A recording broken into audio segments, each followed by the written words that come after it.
6 నెలల పాలనపైన progress report, పనితీరు పథకాల అమలుపై ప్రజలకు వివరాలు రిలీజ్ చేసే యోచన, పబ్లిక్లోకి తీసుకెళ్లి చర్చ జరిగేలా రాష్ట్ర సర్కార్ వ్యూహం, విపక్షాల విమర్శలకు కౌంటర్ ఇచ్చేలా స్ట్రాటజీ, గత ప్రభుత్వ తప్పిదాలపైన సమగ్ర నివేదిక, శాఖల వారీగా రిపోర్ట్ కోరిన సీఎం రేవంత్ రెడ్డి, సీఎంఓకు అందించిన పలు డిపార్ట్మెంట్లు. 6 నెలల పాలనలో కాంగ్రెస్ ప్రభుత్వం చేసిందేమీ లేదంటూ విపక్షాలు చేస్తున్న విమర్శలకు చెక్ పెట్టేలా కాంగ్రెస్ సర్కార్ కొత్త స్ట్రాటజీతో ముందుకెళ్లాలని అనుకుంటున్నది.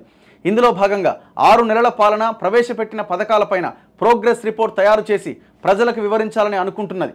ఇందులో విపక్షాల విమర్శలకు ఆస్కారం లేకుండా చేయాలన్నదే ప్రభుత్వ ప్లాన్.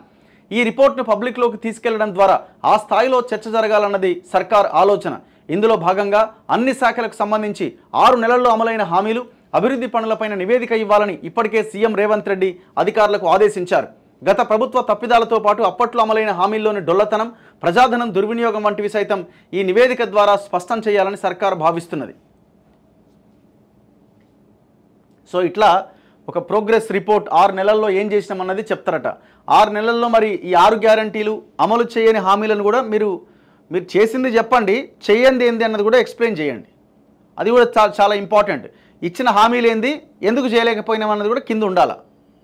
మీరు కేవలం మీరు చేసింది మాత్రమే చెప్పుకోవడం కాదు కదా, చేయని కూడా చాలా ఉన్నాయి, వాటి గురించి కూడా చెప్తే బాగుంటుంది. అది అప్పుడు ప్రోగ్రెస్ రిపోర్ట్ అవుతుంది. మీరు వాటి గురించి కూడా చెప్పి, సో దీనివల్ల ఆలస్యమైంది, మేము చేయలేకపోయినాం, తక్షణం ఇగో ఇన్ని రోజుల్లోపు చేస్తామని కూడా చెప్తే ప్రజలకు క్లారిటీ ఉంటుంది.